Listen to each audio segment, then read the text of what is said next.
Eu vou deixar o Ed Carlos falar primeiro, Glaucio, porque ele estava com a mão levantada há mais tempo. Mas depois aí você pode falar, tá? Pode falar, meu querido. Não, então, porque principalmente, voltando, né, à discussão aí da invasão ou não, porque tudo depende qual a história que você quer contar. Qual que é o seu interesse, né? Você pode, você citou o exemplo lá do piloto, né? Um observando a corrida de fora e o que está dirigindo está vendo ela participando. Tem coisas que ele está vendo que ele pode simplesmente ignorar ali e não contar. E vai passar uma história. Se ele contar, vai passar outra. Então, tudo isso que a gente tem que analisar, né? Qual a história que quer contar, que quer ser contada. Num período, foi interessante para nós, os dominantes, né? Para aquele que tem o poder, que falasse que o Brasil foi descoberto. Hoje já mudou. Eu diria também... pode falar, pensei que tinha terminado. Não, eu diria até que também não é só o que o historiador quer contar. É o que o mundo é capaz de ouvir.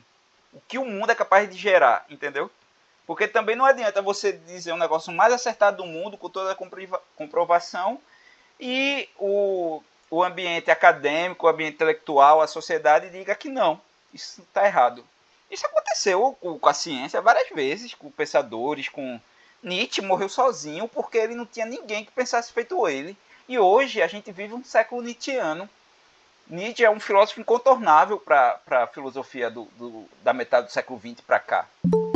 Então, do mesmo jeito é a história. A gente pode criar condições, criar coisas que não vão ser aceitas como verdade, não vão ter esse efeito de verdade sobre o passado. Então não é só o que o historiador quer contar, é o que há de ouvido nesse mundo para essa fala do historiador. Tem um literato que eu gosto muito, sugiro vocês lerem, que é o Ítalo Calvino. Ítalo Calvino, ele tem um livro chamado Cidades Invisíveis. Tem um outro Cidades Invisíveis por aí, que é um best-seller, que é desses livros que vem da Americana, esse aí eu não sugiro não. Mas Cidades Invisíveis, de Ítalo Calvino. É uma série de diálogos de Kublai Khan, que é o imperador da China, neto de Gengis Khan, ou é bisneto de Gengis Khan, herdeiro de Gengis Khan, e Marco Polo, o navegador italiano.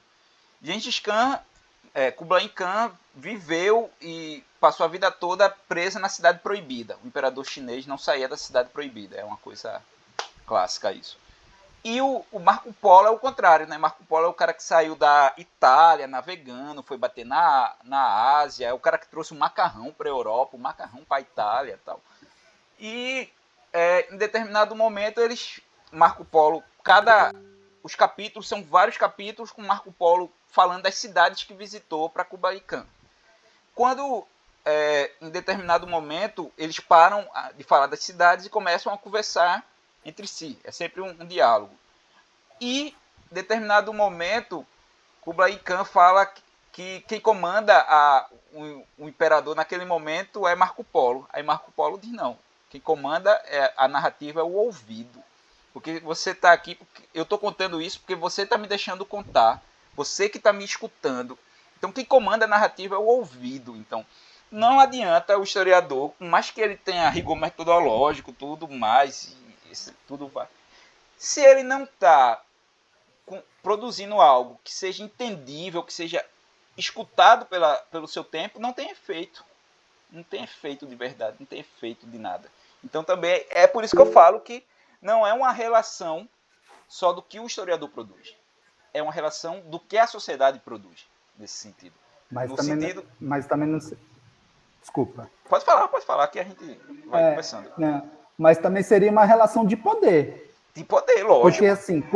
Porque assim, voltando ao exemplo do Nietzsche, da ciência, a Idade Média, por exemplo, é considerada a idade das trevas, né, em termos científicos e tudo, porque a igreja tem o poder e ela com medo. para não perder esse poder, ela questiona todo aquilo que vai contra uma visão que ela coloca como certa, que nem está certa, que a própria Bíblia muitas vezes desmente.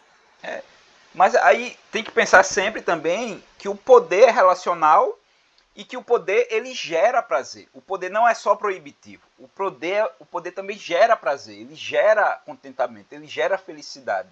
Então a gente tem que pensar nisso também, que o poder não se exerce só pela porrada, pela negação, pela privação.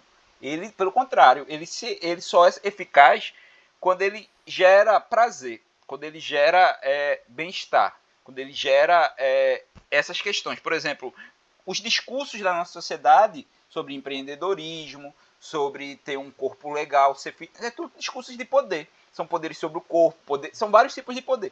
Mas quando você atinge esses, eles têm poder de dar prazer para o corpo. Entendeu? O poder só tem força quando ele não é empregado pela porrada, pela força bruta. E sim por uma série de... Você pode chamar de tudo. Discurso, ideologia, várias concepções, né? Vão ter essa... Concepções filosóficas vão ter nomes, mas no final das contas é isso, assim, aquilo que gera prazer, aquilo que gera interditos, mas também geram prazeres. Eu acho que o poder se exerce muito mais sobre isso. Então, a igreja, quando você pegar o exemplo da Idade Média, ela premia e ela dá gosto para aqueles que estão dentro do discurso, dentro do poder. Então, o poder não é só repressão, né? Deixa a Damiana falar. Pode falar, Damiana. Boa noite, professor. Boa noite. Tudo Boa noite, bom? minha querida. Tudo bem com você? Tá bem. Estou aqui entendendo um pouquinho sobre a história, né? É fundamentos, né? Fundamentos. Ai, Senhor. Sim, professor. E os prazos, a gente vai entregar daqui para segunda, terça-feira ou só no final da semana, que é as suas provas, os seus trabalhos, para a gente entregar isso? Porque eu não entrei no começo da aula. Não estava conseguindo. Essa questão de prazos eu nem falei tanto, porque tá lá no Moodle, mas é coisa assim, tipo, a primeira atividade é para vocês se entregarem, eu acho que é dia 4. Só tem uma atividade mesmo para entregar. E os fóruns que vocês têm que participar, né? Encarem o fórum como sala de aula. O fórum é sala de aula. Então, o que vocês não estiverem entendendo do texto, vocês botam lá, não entendi, não gostei, gostei disso, não gostei daquilo. Eu sei que os textos são meio grandes e tá tudo meio apertado, eu sei que vocês têm tempo, mas vamos supor que, mesmo que vocês não leiam o texto todo, mas vocês leram alguma coisa, tentem ler 2 páginas, 3 por dia e aos poucos. Também não precisa ler o texto de uma porrada só. Então vocês vão trazendo as questões de vocês, vão perguntando. O fórum é a sala de aula. Não se aperreiem com isso, não. E vocês vão ter tempo. Outra, Deixa eu... o senhor falou sobre o livro, falando sobre o passado. O livro era de quem mesmo? Que eu não entendi. É o livro da Caroline Bauer, Como Será o Passado. É um puta livro. Como será o passado, Caroline, sobre... Caroline Bauer. É um livro sobre a Comissão da Verdade. Ela escreveu um livro sobre a Comissão da Verdade. Aí o título é incrível, né? Como Será o Passado. Instigante. Eu estou abrindo aqui o Moodle para ver como é que chama o prazo, né? Da atividade. Deixa eu ver aqui, unidade 1. Aqui. É até dia 2 de dezembro. Final da noite de 2 de dezembro. Né? Dá tempo de vocês lerem o texto e produzir. Aí, já que a gente parou para falar disso, a atividade desse... Lê o texto, professor, e aí falar com o que a pessoa entendeu. Eu passei uma resenha. Vai ter o fórum lá para vocês terem lá uma questão inicial, mas era só pretexto para a gente ter um fórum. Vocês podem trazer o que vocês quiserem no fórum de dúvida, questão, de coisas que achou estranho no texto, ou não. O que eu peço mesmo como trabalho, que é o único trabalho que a gente vai fazer na disciplina, primeiro, eu quero que vocês escrevam em uma lauda, não mais que uma lauda, a ideia do texto. Não é para vocês dizerem a opinião, é para dizer, o autor disse isso. E na segunda lauda, vocês vão fazer o que vocês... Aí vem a opinião, o que vocês acharam, o que vocês gostaram, o que não gostaram. Eu quero que... E aí vocês vão ver como é difícil, às vezes, escrever uma opinião. Às vezes é muito mais fácil. Às vezes os alunos... Eu sempre faço isso com os alunos, com meus alunos, que é uma coisa que eu mostro depois para eles, que muitas vezes a opinião é a repetição do que o autor disse. E eu queria uma opinião, que é uma coisa mais simples do mundo de dizer. Então, vocês vão fazer esse exercício separado. Vocês vão escrever uma resenhazinha de 2 folhas no máximo. No máximo, não aceito mais do que isso não. Na primeira, a ideia central do texto. O que o Mark Bloch está falando sobre o passado, sobre o trabalho do historiador. E na segunda, a opinião de vocês. É isso. Não tem muito mistério não. Aí no segundo fórum, que a gente só vai ter 2 fóruns, vocês vão assistir um filme e a partir desse filme vão ler um texto também, que é sobre memória, e o filme tem uma questão de memória muito forte, e aí vocês vão responder o fórum. Como já vai ter o filme, que vai exigir 1h30 da vida de vocês, aí eu não passei mais uma outra atividade, tá certo? Mas eu acho que é um filme excelente, um filme que ele tem uma pegada assim, imagética, muito bem construída, tal, momentos do filme que é filmado de um jeito, momentos que é filmado de outro. Vocês vão ver um filme alemão dos anos 90, anos 90 mesmo, 1990, que traz essa questão da memória e do historiador. A personagem principal do filme é a historiadora. É uma historiadora que vai descobrir uma coisa sobre o passado da cidade, que a cidade quer esquecer e inventar um outro passado. Aí, a partir disso, ela vai ver como é difícil fazer a história de temas sensíveis, que é uma coisa que particularmente me interessa, que é o que eu faço. Eu estudo temas sensíveis, temas que incomodam, temas que não estão resolvidos. Entendeu? São questões interessantes. A Gláucia tinha... E aí o senhor vai tentar, aí estuda e vai tentar resolver aquele problema que não está resolvido. Eu vou tentar resolver problema nenhum, não. Eu vou pensar sobre a questão. É muita coisa. Eu já me contento em terminar a tese. Resolver um problema já é coisa demais para mim. A Gláucia queria fazer uma pergunta no intervalo. Aí eu queria que ela fizesse agora. Gláucia, está aí? Você está conosco? Está entre nós? Aqui, professor. Você está me ouvindo? Estou ouvindo, sim. Só não estou vendo. Tá bom. Então, eu li poucas páginas, porque eu confesso que eu tive que procurar muito o dicionário para entender alguns termos. Mas assim, inicialmente ele fala sobre a competição, né, que há entre a sociologia e a história, em que a sociologia acaba ficando com a maior parte dos fatos, né, relacionados ao estudo racional do que acontece na sociedade com o homem, enfim. E aí ele fala sobre a definição que ele considera que não é certa e sobre as limitações. Só que quando eu estudei, a história basicamente ensinada, a definição de história, é que seria o estudo do passado.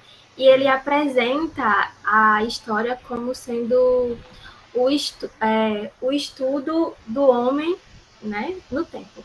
E aí eu queria saber se, tipo, por exemplo, se quando a gente for lecionar, qual seria a definição certa? Ou então essa seria a visão dele e só se retém a isso? Só seria a visão dele ou é a visão adotada atualmente? Que a história... Enfim, é isso. Eu acho que é meio que ponto pacífico essa questão da história das ações do homem no tempo mesmo. Eu acho que eu não vejo outros historiadores vindo... Lógico, tem elaborações mais complexas a partir disso. Claro que tem, mas eu acho que o cerne, o básico mesmo de história é isso, é a ação do... Porque hoje em dia tem um campo de história que eu não domino, eu não estudei isso na minha graduação, eu li muito pouca coisa sobre, que é a história ambiental. Mas o negócio que... A história ambiental, que é a história do meio ambiente, mas sempre relacionada ao homem também. O homem é a figura central, né? É a medida de todas as coisas. É tanto que a gente só conhece o mundo a partir da humanidade, né? Vocês me dão um minutinho só, porque a minha bateria vai acabar. Ah, não, tá aqui já. Rapidinho. Pronto.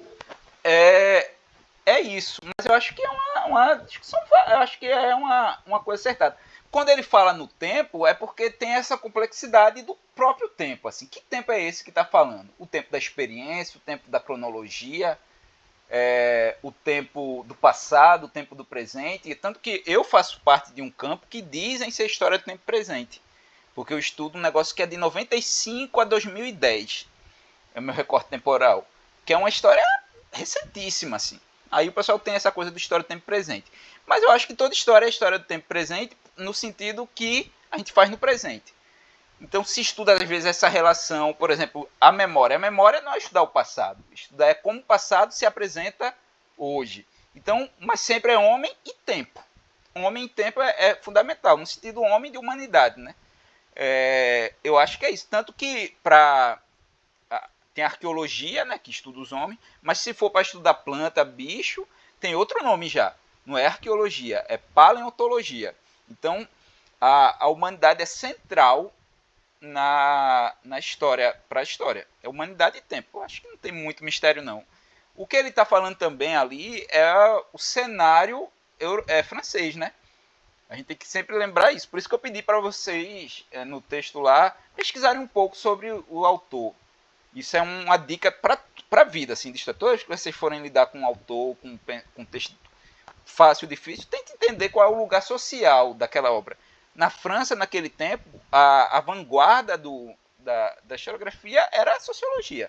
Tanto que quando vocês forem estudar, por exemplo... Vocês estudaram Fundamentos da Educação? Já?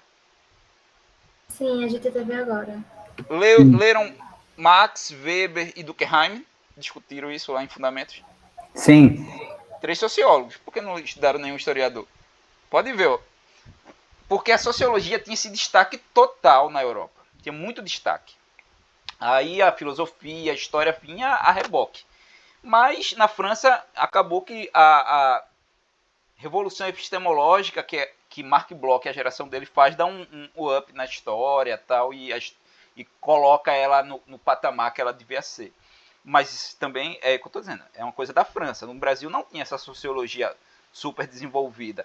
Tanto que, por exemplo, um dos primeiros trabalhos de sociologia do Brasil, que tenta explicar o Brasil de uma maneira organizada, é um trabalho que tem tanto um pé na história quanto um pé na sociologia, que é o Casagrande Senzala, do Gilberto Freire. Então tem essa coisa, assim, de a gente pensar quais são os lugares. Mas eu Glaucia, concordo plenamente com o Marc Bloch, e não vejo historiadores se debatendo e discutindo isso. Tem gente que diz isso com mais sofisticação, tem gente que diz isso com menos, mas no final das contas é isso, é o estudo do homem no tempo. E o tempo no sentido de relação com o tempo. Porque não é só a história do homem com o tempo presente, é a história do homem do tempo presente e do tempo passado, do tempo futuro. Como é que o homem se relaciona no tempo, quais são as experiências de tempo dessa humanidade, né? É bem por aí. Alguém estava com a mão levantada, sem ser a Damiana. Peraí, viu, Damiana? Tinha alguém que estava com a mão levantada. Acho que era a Daisy, que eu vi aqui. Mas acho que ela caiu, né? Professor, pode só falar, mais uma pergunta. Pode falar, Grace. Ele fala que é imprescindível que o historiador ele tenha uma finesse de... Que o historiador ele tenha uma finesse de linguagem. Acho que é assim que se fala.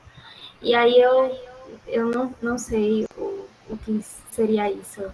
Finesse de linguagem para ele, para essa geração, é também ter uma capacidade de sair da história, não só ler historiadores, é uma capacidade de ler tudo, assim.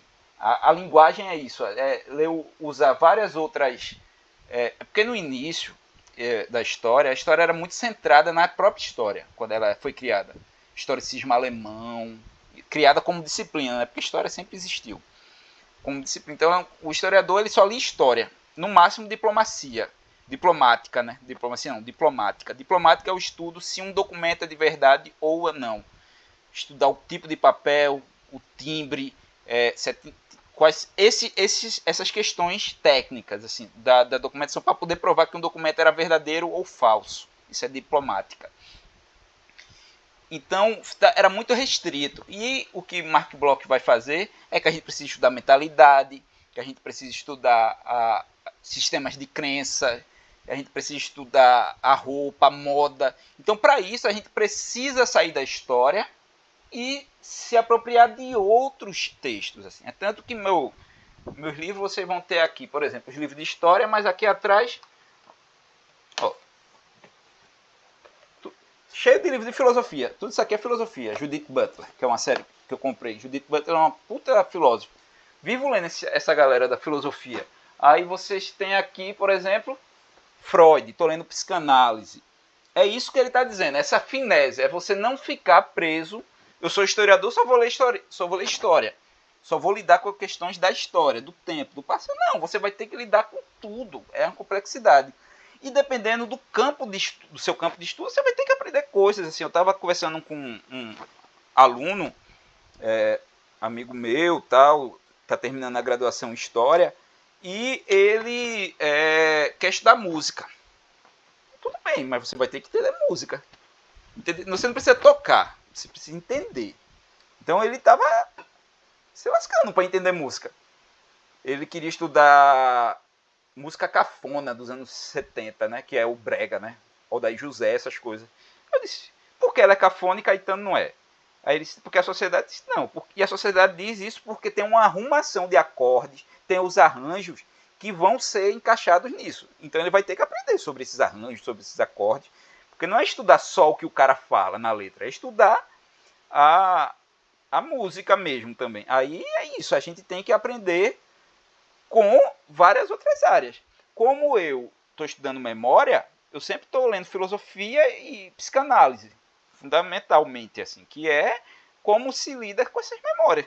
A questão da memória é uma questão muito psicanalítica, é uma questão muito do psicológico. Então eu vivo lendo essa galera. Tem vários livros de psicologia aqui. Cadê? Tem um livro sobre trauma que eu estava lendo, nem sei onde está mais. Esse quarto é uma bagunça. Mas quando ele fala de finese da linguagem, é isso. E para poder dar conta de uma complexidade de documentos que a história, antes desse grupo de Mark Bloch, não lidava. Era só documentos oficiais. Por exemplo, eles não... Hoje em dia a gente grava entrevista e essa entrevista é um documento histórico, entrevista de história oral, que é um outro campo de estudo para a história interessantíssimo. Eu gosto muito, uso muito, já dei vários cursos de história oral. Não sei se a arrumação, porque eu não estou muito por dentro da estrutura do curso, mas pode ser uma eletiva muito interessante, uma eletiva sobre história oral e memória para a gente ter depois, quando vocês começarem a ter cadeiras eletivas. Mas é isso, assim, quando ele fala isso, é essa ampliação que gera coisas interessantes, mas que traz uma exigência para o historiador muito grande. Vai ter que lidar com literatura, vai ter que lidar com filme, vai ter que lidar com música, vai ter que lidar com documentos. Eu já estudei moda na cidade do Recife nos anos 20. Eu não entendia nada de moda. Tive que aprender, por exemplo, saber por que na passarela é de um jeito e na rua é de outro. Isso eu aprendi, mesmo que não seja algo habitual da história, o historiador vai ter que aprender. Porque são experiências humanas. E as experiências humanas não são de caixinhas, elas são misturadas.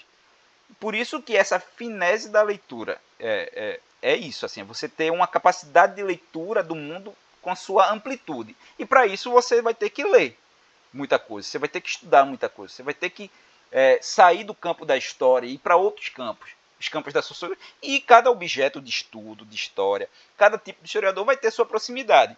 Eu estava trabalhando num colégio, estava com um contrato num colégio do Sistema S, o SESI, e lá tinha outros professores de história. E a gente ficava impressionado como tinha o meu colega de história lá, entendia muito de sociologia, muito de sociologia, muito mais do que eu, e eu de filosofia. É tanto que a gente fez um acordo de cavalheiros e trocou as turmas, porque eu estava dando aula tinha aula de sociologia e ele de filosofia. Aí a gente trocou porque o tipo de história que ele foi formado, o tipo de historiador que ele estava muito preocupado em estruturas, em coisas, e eu não. Então isso fez ele estar mais próximo à sociologia do que eu. Ele lia todos os sociólogos, enquanto eu estou lendo os filósofos mesmo, para me ajudar com minhas questões. E isso é uma finesse leitura? Da leitura do mundo, da leitura dos textos, da complexidade da vida. Então, a gente tem mil questões. Eu acho que é por esse caminho que ele tá pensando. Deixa a Daisy fazer a pergunta, Damiano, que ela tava com a mão levantada um tempão. Se fosse no mundo real, a bichinha tava já com cãibra no braço. Boa noite, professor. Boa noite a todos. Professor, é uma dúvida que eu estou em relação ao trabalho sobre a apologia da história. Tem 2 questões lá, e na primeira o senhor pede para a gente dar uma pesquisada em relação à obra e ao autor e explicar um pouco, né, sobre tanto o leitor como a obra. E a segunda é para escrever a resenha, né, de 2 laudas. Na primeira, escrever a ideia central do autor e a segunda, a opinião do autor. E aí a dúvida é onde enviar, porque eu vi que só tem um anexo ali, anexar 1. Posso enviar outra questão? Não, calma. No Não, deixa eu explicar. no fórum. A do fórum é aquela primeira parte. A primeira. Que eu peço a primeira, aquela primeira parte que eu falo, cadê? Aqui, que tem a atividade, que é para falar para vocês pesquisarem e depois vocês trazerem suas opiniões. Isso aí é o que vocês vão postar no fórum. Mas o fórum, isso é só para ter um norte. Vocês podem trazer questões e tal. Mas eu queria muito que vocês pesquisassem a importância da apologia. Eu vou dar só um pequeno detalhe. A Apologia da História foi escrito durante a prisão de Mark Bloch. Mark Bloch estava preso quando escreveu Apologia da História. Não vou... Isso vai ajudar vocês a entenderem. E depois trazerem a impressão de vocês. Aí a atividade da nota, que vocês vão postar aqui nos polos, que eu já separei, é essa. Gostaria que vocês escrevessem uma resenha que eu expliquei de 2 laudas. Na primeira, a ideia central do texto. Na segunda, uma opinião sobre elas. Isso é o que vocês vão fazer o upload. Já essa primeira atividade, que tem 1 e 2 aqui, é para vocês trazerem para o fórum. Para a gente começar a debater no fórum, interagir e conversar no fórum, tá certo? Deu para entender? Ainda resta dúvida sobre isso? Pronto. Só outra pergunta. Agora. Eu vi aqui que o senhor pede para a gente escolher Sim um ou não, por favor. Eu sei que eu sou... Eu sei que eu sou mais velho, mas não queria me sentir mais velho, não. Eu já estou na crise da... Pede para a gente escolher um capítulo, não é isso? Um capítulo? Sim, antes de ler o capítulo escolhido. O capítulo escolhido, que eu escolhi. Ok. Tá Como ainda não abri, eu vi só a pergunta ali. Não, fica tranquila. É 20 e poucas páginas, parece, eu acho, esse primeiro texto. Aí é só um capítulo. Eu escolhi o capítulo 1 do Apologia da História. Se vocês quiserem, eu posso até passar mais para vocês lerem, para vocês. Eu acho que esse livro tem página na internet. Isso aí tá dando pouco, professor. Não, tu quer virar historiadora sem ler? Isso aqui, ó, é só os livros que eu tô usando no momento. Já tô rindo da vista de tanto ler. Ó, Daisy, nós vamos ficar rindo da vista, tem que usar óculos.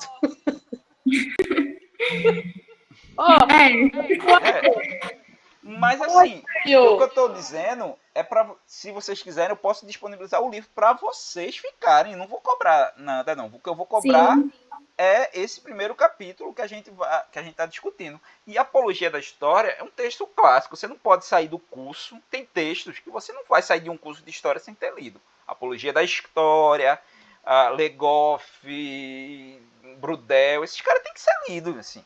Então vocês vão ter que lidar com isso, assim, é um curso de leitura. E ainda mais em formato EAD, é um curso de leitura e de escrita, porque a aula vocês vão ter menos. Aula síncrona, assim, aula expositiva. É tanto que nas minhas aulas, tanto as presenciais como as síncronas, eu vou sempre priorizar aulas expositivas e sem mediação de telas. Por exemplo, eu não vou fazer PowerPoint.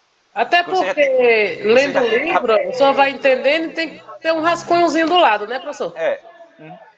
Mas o que eu estou dizendo aqui é que eu não vou mediar por telas nossos contatos, que já é mediado por tela, lógico, mas eu não vou fazer, por exemplo, um PowerPoint.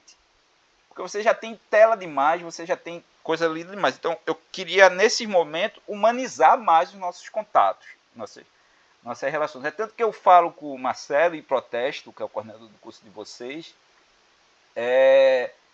que eu acho errado a primeira aula da gente ser a presencial. Eu acho que deveria ser assíncrona. Depois a gente tem uma aula presencial e já seria uma aula que não é para apresentar o curso, seria uma aula assim mesmo. E Era melhor ter sido presencial, professor. Oi? Presencial, não era a primeira aula, mas foi agora online. Mas foi assim por causa de um problema. Mas na estrutura do curso, a primeira aula é presencial, mas eu acho ruim. Eu acho que a primeira aula tem que ser síncrona. Para depois porque aí a gente já apresentei o programa, já falei das atividades, vê quanta coisa burocrática eu já falei aqui com vocês. Eu estaria falando isso olho no olho. Tipo, eu me desgastei, fui para um lugar tal. Seria como uma culminância, né, professor?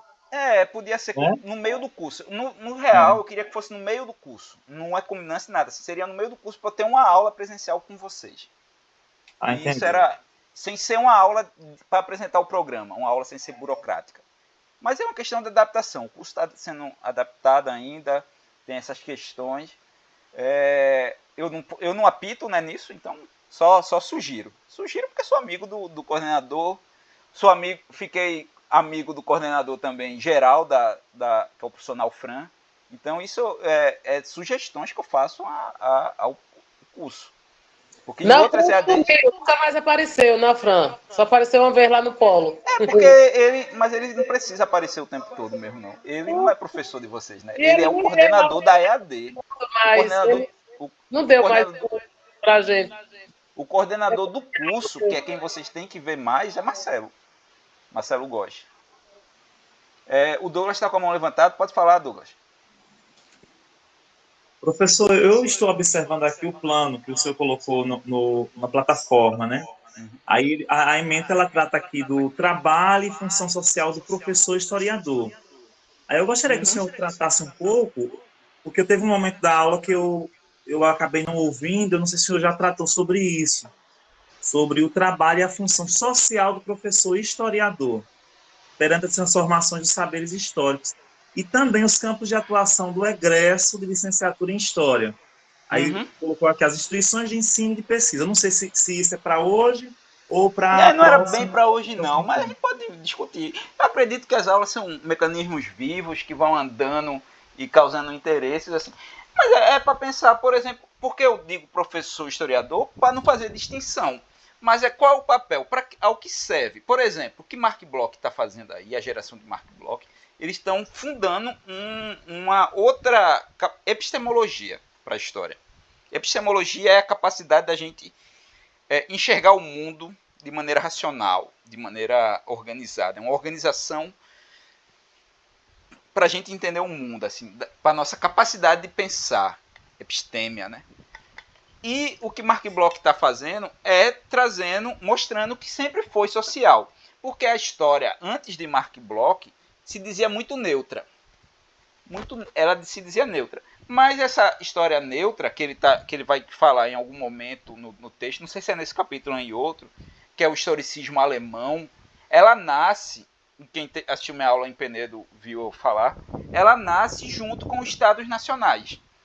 Quando a Alemanha se unifica, quando a Itália se unifica, não à toa que é historicismo alemão, quando os países da Europa se unificam e se organizam e começam a se criar o Estado-nação, precisa de colas. A cultura é uma cola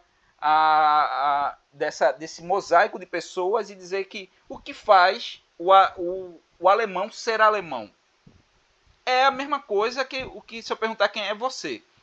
Quem é você, Douglas? Você vai contar a sua história, provavelmente. É muito comum. Então, a história do historicismo era uma história atrelada ao Estado-nação porque ela criava uma identidade nacional. E essa identidade nacional levou o mundo à guerra. Mark Bloch é da geração que lutou a Primeira Guerra. E uma das causas da guerra é o nacionalismo, que é essa identidade nacional exacerbada. Então, quando Mark Bloch está propondo um outro tipo de história, ele está propondo uma outra epistemologia, que é uma outra visão de mundo, que tem impacto no social. Se a identidade levou a gente à guerra, esses identitarismos levou ao nacionalismo e o nacionalismo nos levou à guerra, então a história agora vai desnaturalizar essas identidades. A história vai, na contramão, fazer escovar a história contrapelo, organizar a história de outra forma, que é para evitar uma outra guerra daquelas proporções. Então, essa é a função social. Quando a gente fala de função social, é isso. É ter uma função social de mostrar que o mundo pode ser de outra forma.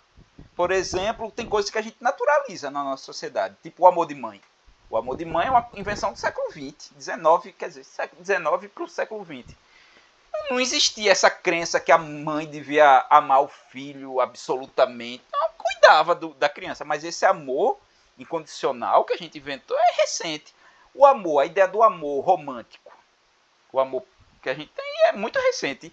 As pessoas se casavam por comodidade, por interesses, e viviam sua vida por isso. A ideia de casar por amor é uma ideia romântica burguesa. O romantismo é do século XIX. Então, essa ideia de casar com alguém porque você está morrendo de amor é uma invenção do século XIX. Ou seja, é uma invenção muito nova na história da humanidade, comparado com outras. Então, mas a gente naturaliza. A gente naturaliza e uma vez eu até brinquei com os alunos do Fundamental 2 e perguntei o que precisa para casar.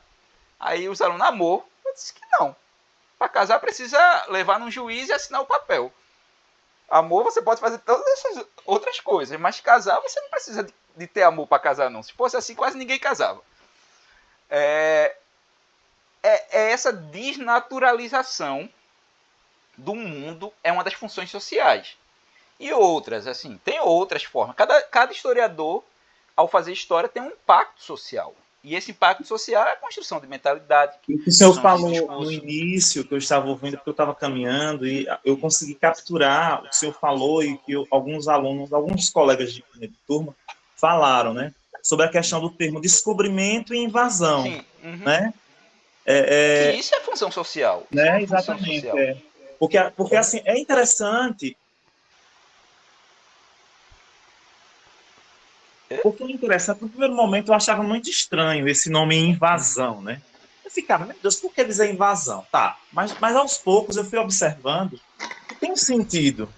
Né? É evidente que se não houvesse a tal da invasão, nós nem estaríamos aqui, talvez nem nessa aula, porque não teríamos nos misturado, né? E coisa ou teria de outra forma. Né? Ou teria, né? Não sabemos como seria. Mas é assim, a visão do dominante, ou seja, do português ou do europeu que veio para as Américas, eles vieram aqui, eles achavam que estavam fazendo certo, na visão deles. Sim, né? Eles claro. Eram homens do tempo deles, né? Uhum. E isso com o tempo foi sendo divulgado, propagado, e na formação do Estado Nacional, o senhor falou muito bem, quando o Brasil se tornou independente, digamos assim, ele teve que trazer toda essa história à tona, né, aos poucos, formatando essa ideia, né? Talvez aí foi que essa ideia de descobrimento se fortaleceu, né? Porque durante a colônia talvez nem se pensava nisso. Foi descoberta, né? Daí isso se fortaleceu eu até lembrando que você falou em Estado Nacional, me lembrei de Getúlio Vargas, né?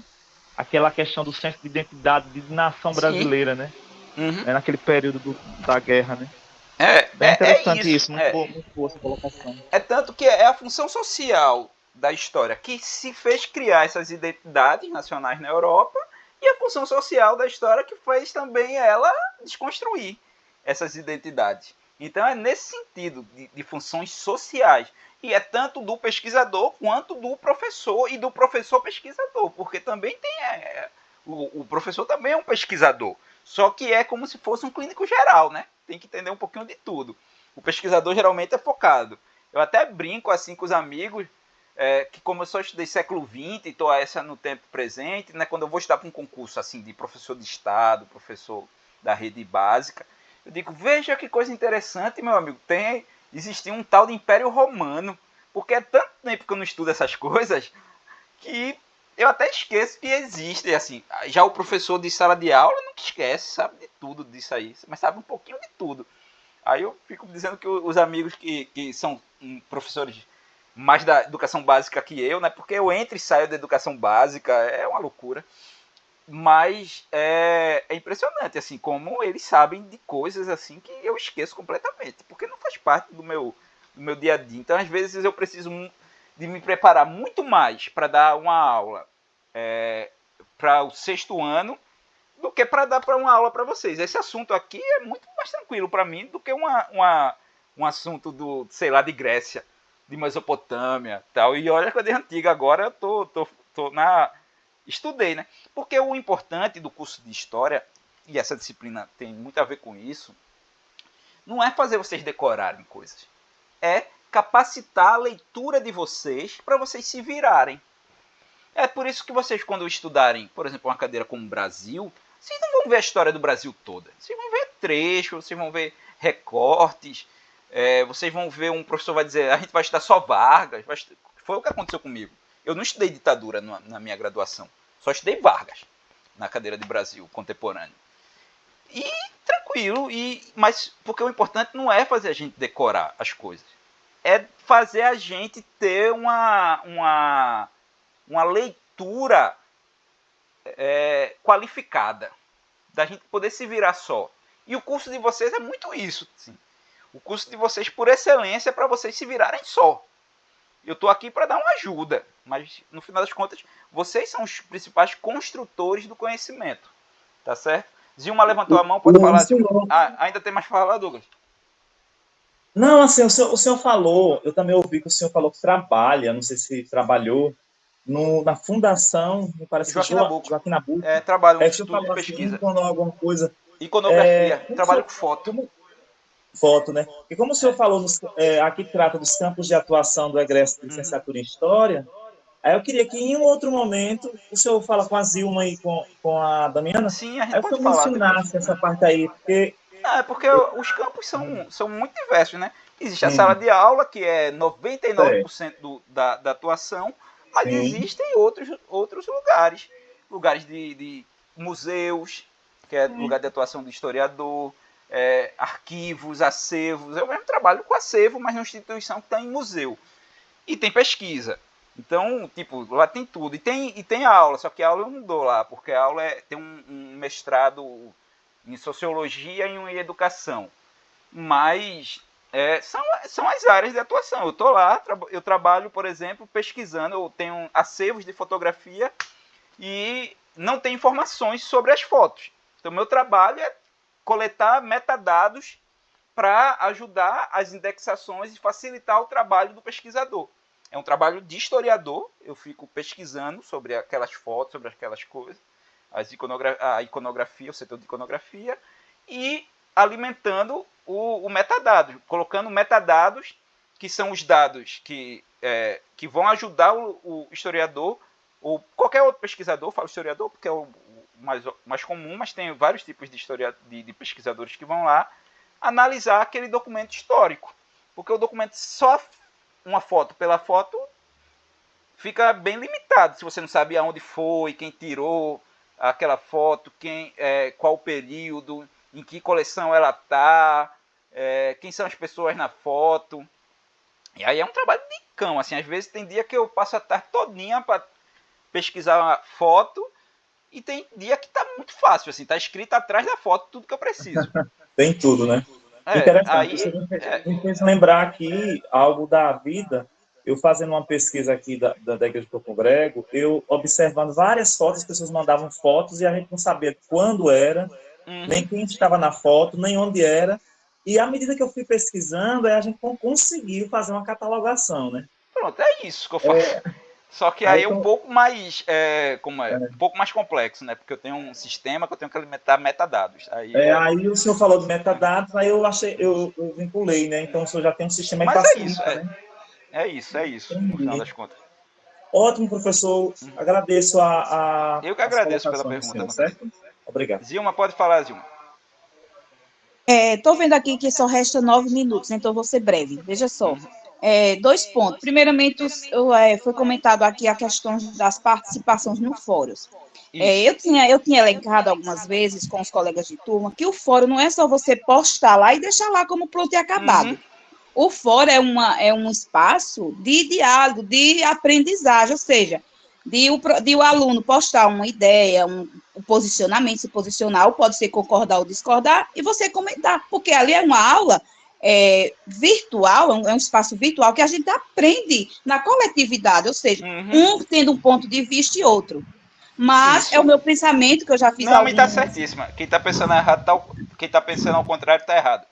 E outra coisa também, quando você falou aí que não existe professor sem pesquisar, e também não existe ninguém, como é que você aprende sem você questionar, se você pesquisar? Já dizia Paulo Freire, quem pesquisa ensina e quem ensina aprende, ensina, né? E ainda mais ele diz que o professor é aquele que cria a possibilidade para que o aluno possa desenvolver. Isso mesmo. Tá certíssimo. Mas é isso, pessoal. Tem alguma outra questão, alguma outra dúvida? A gente tá com o tempo acabando, já é 9 horas. Eu sei que tem muita gente cansada, eu tô cansado também. Eu tive uma semana de cão, assim. Meu pai fez uma cirurgia de emergência ontem, que ele tava passando mal, ainda não tá bem. Eu só mantive a aula porque a gente tá com o prazo muito apertado. Se a gente tivesse com o prazo normal, eu teria remarcado essa aula. Trabalhei o dia todo também. Eu sei que a maioria aqui também trabalhou, né? A maioria trabalha. Quem não trabalhou quer trabalhar. É isso. Eu queria Melhora para ele, professor. Muito obrigado, minha querida. Ele está melhorando. É isso mesmo, Zilma. Às vezes assim, a gente coloca o material lá e ninguém comenta. Já comentei de umas pessoas, mas aí ninguém comenta, ninguém fala nada, ninguém tira dúvida. Isso. E eu vou ficar entrando nos fóruns também, mas assim, eu só para 3 polos, né? Aí eu não vou conseguir responder. Tipo, vocês postar, eu vou responder. Porque eu só vou ter tempo de noite. Porque eu trabalho numa instituição de pesquisa, eu tenho vocês, eu tenho uma tese de doutorado também, e tenho uma vida, né?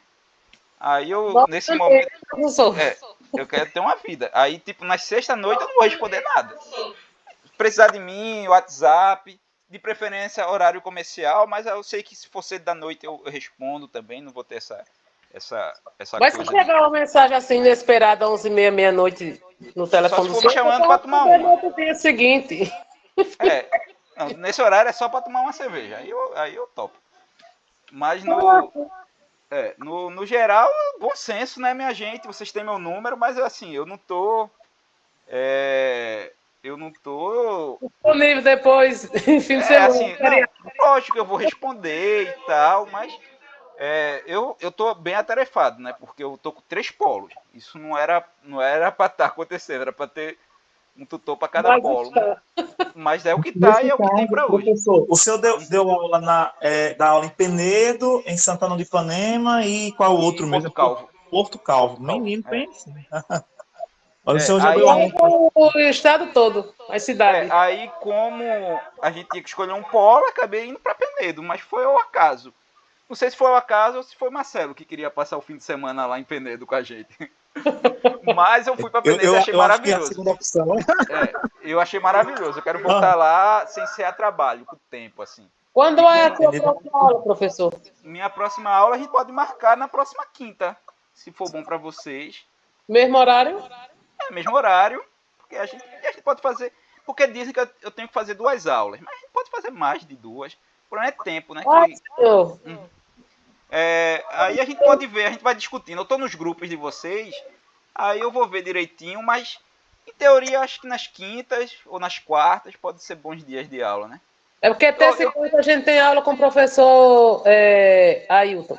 Pronto, aí eu falo com vocês, para não bater horário, não chocar horário. Quem marcar primeiro, se ele marcar primeiro... Mas as aulas do professor Ailton, elas são terça e quarta, de 2 às 4 da tarde. Elas não são à noite. À tarde? Vocês têm aula à tarde? 2 horas de aula. Segunda e terça. Elas são à tarde. Toda semana? Terças e quartas. Ele começou essa semana. Que loucura, que coisa diferente. Mas a gente vai marcando junto. Tá certo? Não se aperte não, que a gente Agora, vai ver o que for. Se for considerar o calendário, só vão ser 3 no máximo. Porque... É 3 no máximo. É. Mas tudo bem. Mas agora eu compreendi. Já olhei ali na plataforma, vi o que foi solicitado, vi o link do vídeo, né? Aí eu vou... eu vou encerrar aqui a gravação. Pessoal, vou encerrar a gravação, mas a gente continua conversando.